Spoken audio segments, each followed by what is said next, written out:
हुआ। आप कहते हो कि ये संविधान ही बदलना है, और आप खुद फेहरिस्त देख सकते हैं कि कौन कौन लोग ये बात कह रहे हैं। संविधान बदलने का आशय सिर्फ राष्ट्रीय जनता दल और महागठबंधन को परेशान नहीं करेगा। आखिर ये संविधान है क्या? ये आरक्षण की गारंटी है, शिक्षा की गारंटी है, रोजगार की गारंटी है। यह संविधान आपके मौलिक अधिकारों को संजो कर रखने के लिए प्रगति पथ पर सबको साथ लेके चलने की गारंटी है। अरे मोदी जी बड़ी बड़ी गारंटी दे रहे हैं, अपने लोगों को समझाइए कि यह संविधान जिसने इस देश को सांस लेने की जगह दी, उन तमाम घरों में जिसमें चिराग नहीं था, रोशनी नहीं थी, वहां तक रोशनी पहुंचाने का काम किया। आप उस संविधान को बदलने की बात कर रहे हो। क्यों? क्योंकि आपको वो व्यवस्था चाहिए। संविधान बनने के पहले महीनों साल तक संविधान सभा की बैठकें हुई। मैं दुख के साथ कह रहा हूं कि प्रधानमंत्री जी के अंदर इतनी संवेदना नहीं है, इतनी समझ नहीं है कि संविधान सभा की बैठकों का आकलन करें। किसने क्या कहा, किसकी क्या सोच थी। फिर अंबेडकर साहब ने 1949 में आखिरी बैठक में क्या कहा?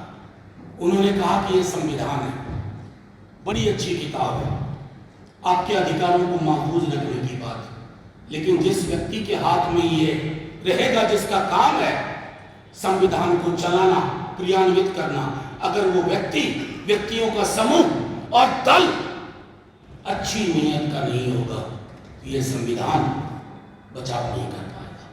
आज हम उस परिस्थिति में पहुंच गए जहां बेशर्मी से लोग कह रहे हैं, बेहयाई से लोग कह रहे हैं कि हम संविधान बदल के रख देंगे, हमें बहुमत इसलिए दो कि हम संविधान बदल के रख देंगे। ये शाश्वत है, इसमें संशोधन हो सकता है जरूरतों को के हिसाब से। इस किताब को कोई खारिज करने की कोशिश करे तो मैं आपके माध्यम से अपील करता हूं, सिर्फ हमारे सपोर्टर नहीं, देश के हर व्यक्ति, हर नागरिक, इस राज्य के हर व्यक्ति, हर नागरिक, हमारा वोटर ना भी हो, उससे अपील करता हूं, देख लो इनके मंसूबे क्या। ये 15 में जो बात उन्होंने कही 24 में दोहरा रहे हैं। ये आरक्षण खत्म करेंगे। आप देखिए, नेता प्रतिपक्ष ने हाथ जोड़ के कहा कि जो आरक्षण का दायरा बढ़ाया उसको संविधान की 9वीं अनुसूची में शामिल करो।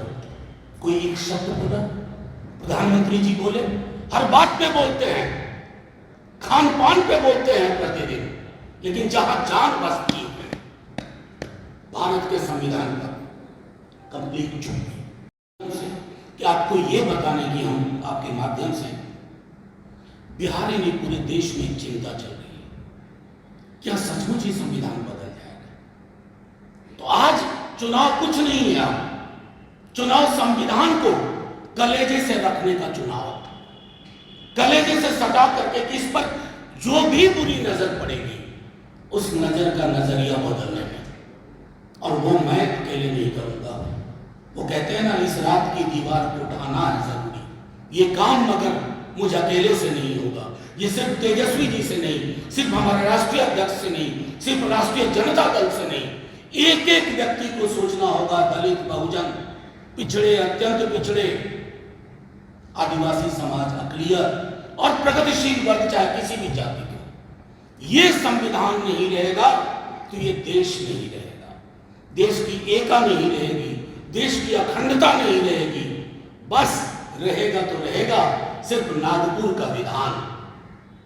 संविधान और नागपुर के संघ के विधान में मीलों मीलों का फासला है।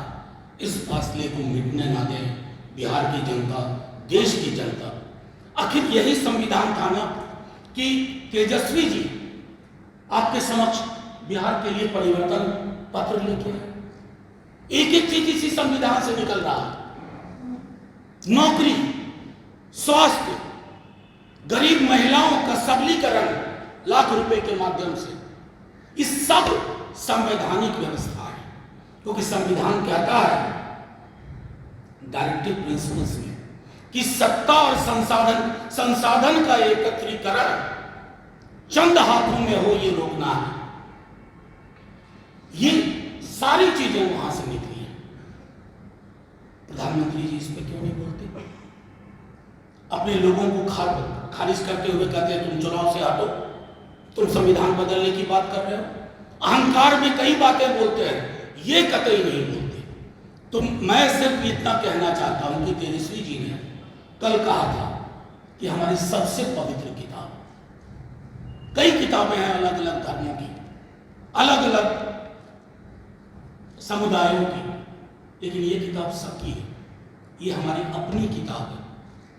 ये किताब हम सबको समेट के रखी हुई है, देश को समेट के रखना जरूरी है। तमाम वर्ग, वंचित, पिछड़े, दलित, अक़लियत, प्रगतिशील वर्ग, सबको ये सोचना होगा कि प्रधानमंत्री जी की पार्टी के लोग कई हैं, नाम कितने गिनाओ, हर क्षेत्र में हैं, जो कहते हैं संविधान बदल के रख देंगे, आपकी लोक कल्याणकारी योजनाएं बंद हो जाएंगी। ये जो हम कहते हैं छात्रवृत्ति, ये सारी चीजें संविधान के अंदर से निकली। एक तरफ तेजस्वी जी इंडिया गठबंधन के साथियों से बात कर रहे हैं कि राइट टू वर्क, यानी कि काम का अधिकार हमारे मौलिक अधिकार में आना चाहिए। आप जानते हैं कितनी बड़ी बात होगी, बेरोजगारी का दंश मिट जाएगा, असमानता का दंश मिट जाएगा। हमसे जुड़े रहने के लिए हमारे YouTube चैनल को सब्सक्राइब करें और नई वीडियो की नोटिफिकेशन के लिए बेल आइकॉन को दबाएं। अगर आप ये वीडियो Facebook पर देख रहे हैं तो लाइक जरूर करें और ज्यादा से ज्यादा शेयर करें। धन्यवाद।